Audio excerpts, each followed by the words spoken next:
Revelation of A.S.H. Chapter 4. Right place, wrong time. Jake. Late evening on the Revelation night. We were driving into the first snowstorm of the season. It was blowing down across the mountains and onto the plains. I dreaded driving in the city with the icy roads and careless urban drivers. And more, the highway up into the mountains wasn't going to be any better. I was hoping going south to the springs and then into the mountains would get us past the worst of the storm that was shutting down Denver. My hopes to be at my sister's by midnight were foiled by Mother Nature. Highway 24 traffic was very light because everyone with any sense was already home safe. Maybe, just maybe, we could make it into the mountains and home by 2 a.m. William, my youngest brother, was rambling about some new conquest. I had stopped listening somewhere back around the state line. The stereo blared the emergency broadcast tone, which was odd because we were on the satellite radio. I almost ripped it out of the dash, turning it off. That sound was made to annoy human ears. To werewolf ears, it was unbearable. "Hey, I was listening to that station," Will complained. "No, you weren't. You were still talking about Candy," I snarled back. "Brandy. Her name is Brandy. I haven't talked about Candy for over an hour." Rolling my eyes, I looked at him sideways before reaching over to gib-slap the back of his head. "Man!" he whined, smoothing his hair. "What happened to finding your mate, baby brother?" I taunted. "I'm 20 and haven't even got a whiff. I am just having a little fun while I wait." He sounded grumpy that I brought it up. "Besides, not everyone can be all stoic about it like you. If I haven't found my mate by the time I'm 50, just kill me." I laughed at him. Werewolves lived for hundreds of years, so his impatience entertained me. Sometimes there are more important things than mate. I believe there will be plenty of time to look for mine after we go public, and I still have hope she might just wander into my life someday. Right place, right time. "Yeah, whatev. Someday. Look out!" William exclaimed suddenly as the car ahead of us spun out, trying to avoid something in the road. In the horizontal blowing snow, I could just make out a wolf war form. "Whoa! What is wrong with him?" Will gasped, turning in his seat to see where the wolf went. "I don't know, but we have to get him out of sight before the humans realize what he is." I slammed the truck into park and undid my seatbelt in the next second. I was the third highest prestige wolf on the continent, only after my older brother and grandfather. Humans did not yet know of our existence, and that wolf in the road had some explaining to do. "Come on, Will." We ran back down the empty road in human form. I couldn't see the wolf, but I could smell him. He smelled too aggressive, more than like he was hunting or protecting a mate or challenging a rival. The smell was too strong to be normal, and there was something else in the air and snow, something like a female's heat.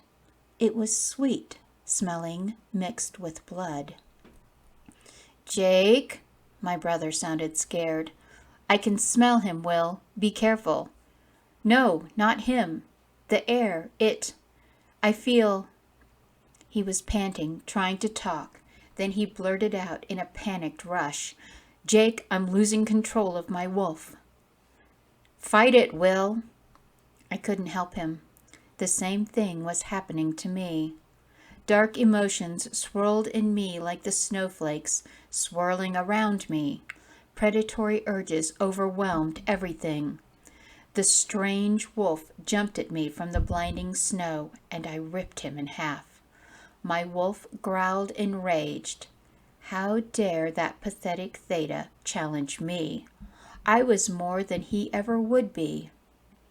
My fur rippled over my skin as I fought to remain in control.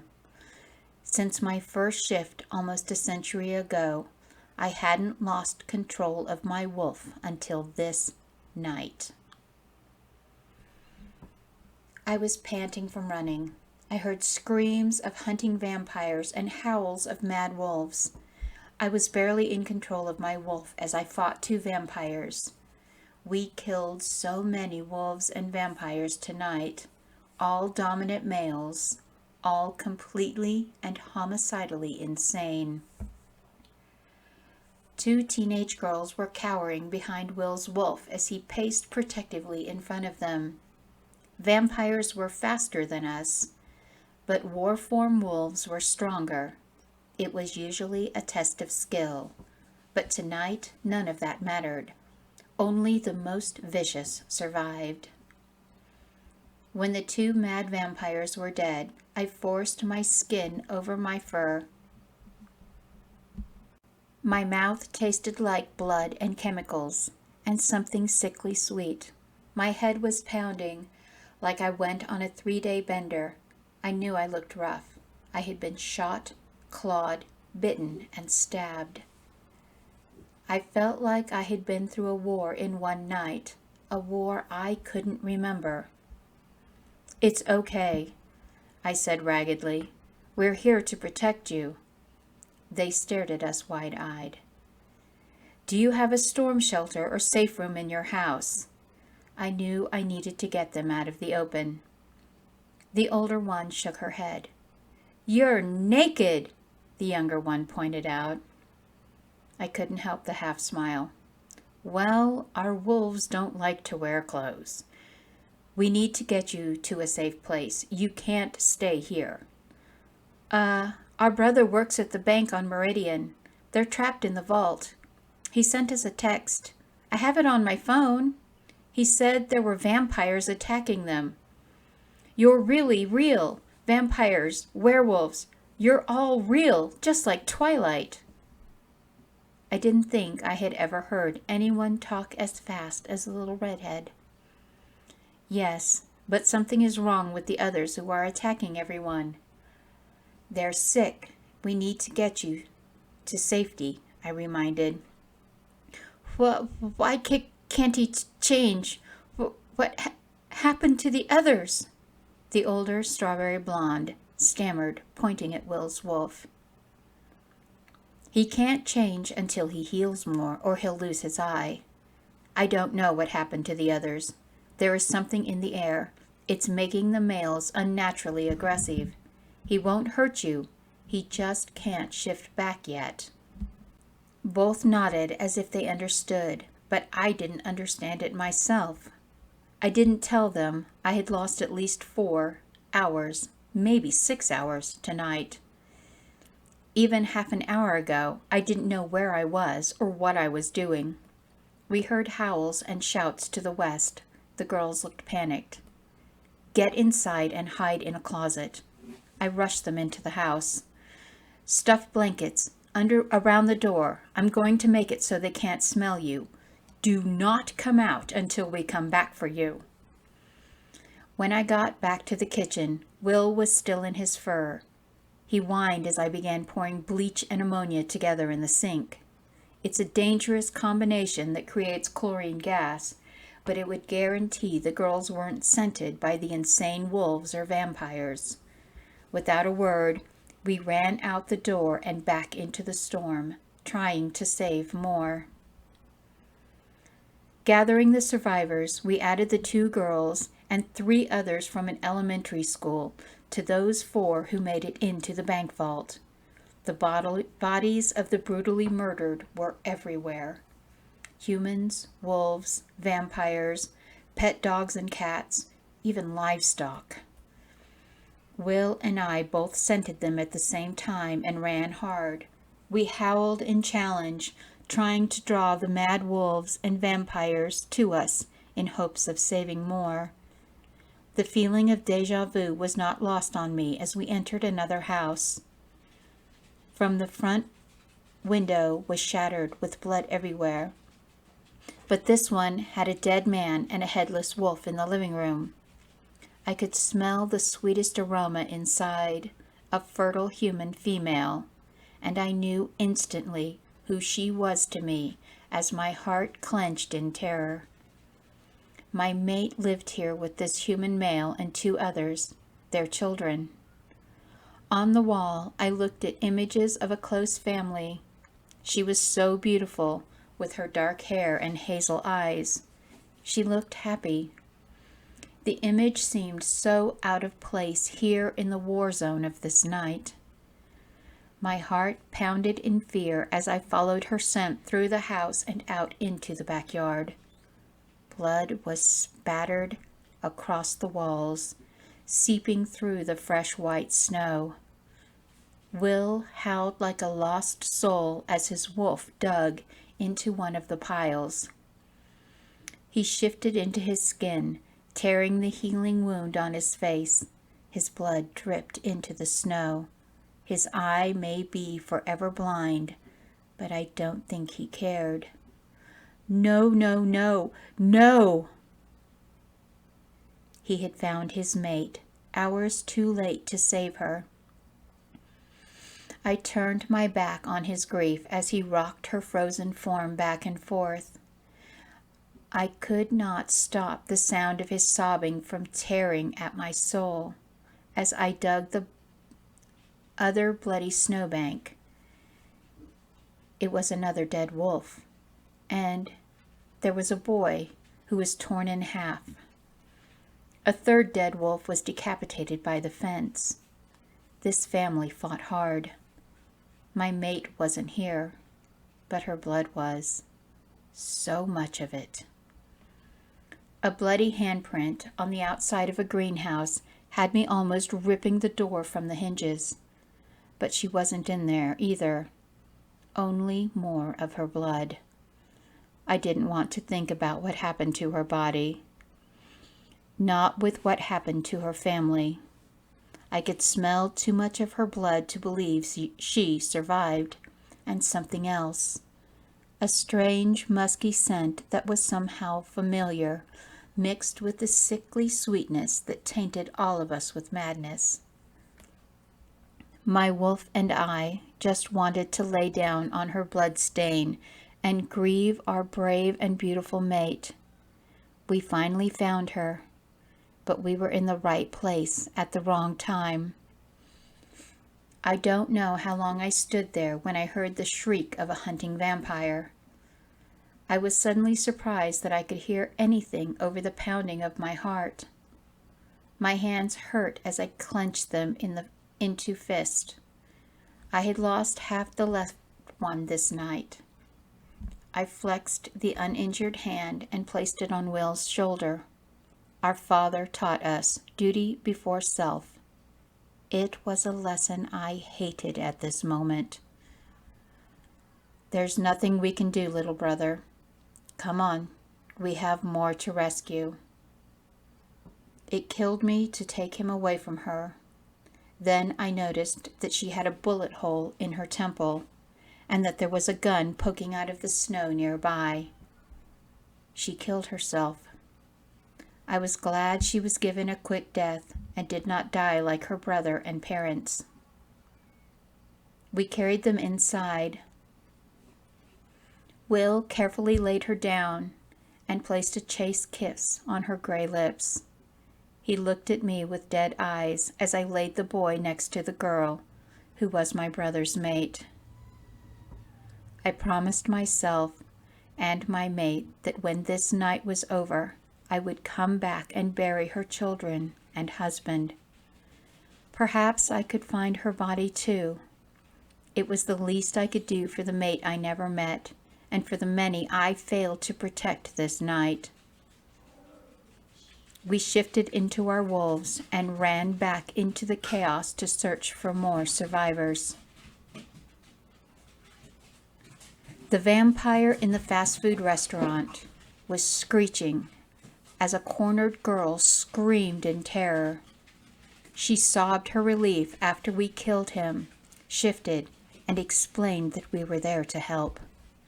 Several people and a teenage female werewolf were hidden there. We knew we needed to get the humans and young wolf somewhere safer than a walk-in freezer in a fast food restaurant. After gathering everyone we found alive, we made our way north to the hospital. We found 11, including a pregnant woman, in the walk-in freezer of a place called Culver's. All needed medical attention and treatment for frostbite. A young she-wolf was with them. She wrapped her wolf around the pregnant woman, who only had a thin pair of pajamas and a light jacket to keep her unborn baby warm. The woman, Becky, had just come out to feed her before-bed craving and was sitting in the drive-thru when the attack happened. She made it inside and to safety because the she-wolf, named Chelsea, dragged her and several others into the freezer. The clever young wolf knew the heavy door and cement shell would protect them. She was a high school student and worked at the restaurant part-time. As we made our way to the hospital, Chelsea told us she and her mom had always planned to go there if there was a tornado, that her mom had shouted at her to go there before her death. While I drove the school bus through the icy, snow-covered roads, she softly told us what happened to her. I got off early because the storm was coming. The air smelled weird, like the snow, but also sickly sweet, kind of like the smell Mom gets when she goes into heat. But it was different. Dad and my brothers started fighting, yelling and growling at each other. It was crazy because they never fight. I just went to my room. The next thing I know, Mom rushes in covered in blood and opens the window. She practically shoved me out it, screaming at me to run, to go to work and hide in the freezer. My dad broke down the door. He looked crazy. He had these wild, weird eyes, and his fangs were dropped. I fell in the snow when he attacked Mom. She stopped to sob for a moment as Becky rubbed her back. Keep talking, baby girl. Get it out. Becky's voice had a soft, motherly tone to it. She was going to a college online to be a counselor. I could hear her screams and his growling. Daddy was doing something terrible to her. I looked in the living room window and my brothers were dead, ripped to pieces, so I ran.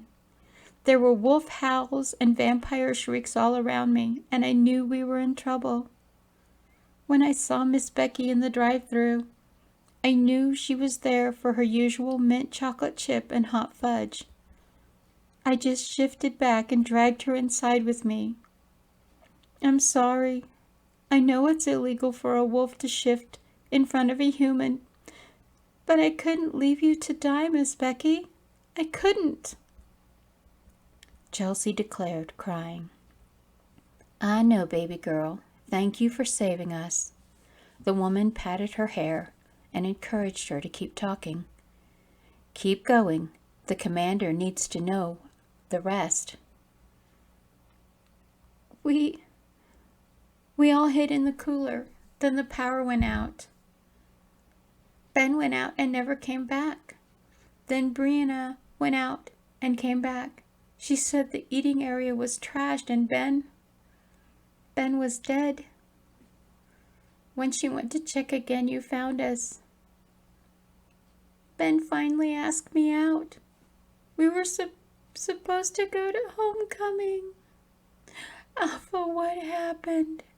Why did they all go crazy? Why did my dad kill my brothers and Mom? Chelsea was reduced to sobs, and I could feel the others looking at me expectantly. I don't know, Chelsea. Will and I were driving to visit our family. We saw a werewolf on the road.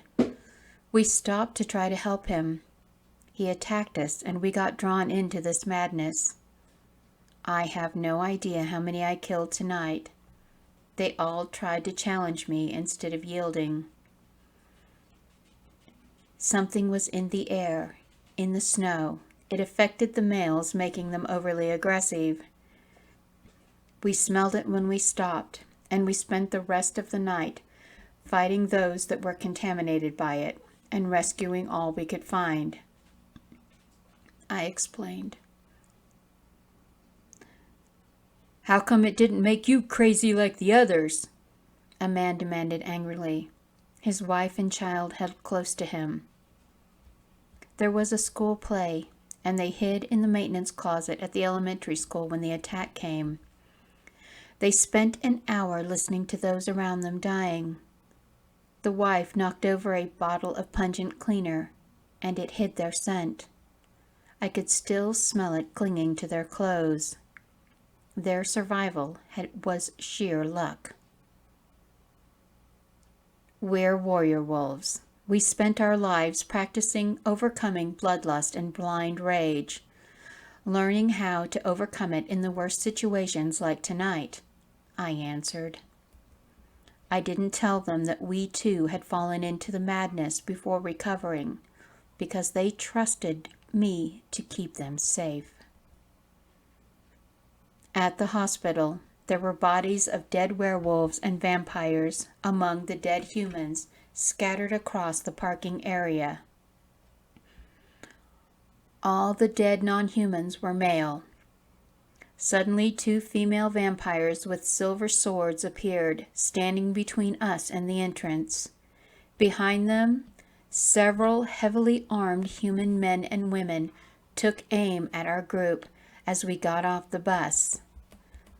After getting off the bus, I could smell the sickly sweet scent of the snow was much stronger here. I could barely fight it, but I knew if I lost control again in front of the hospital, that those soldiers and vampires would kill us and everyone with us. One of the vampiresses pointed her silver sword at me.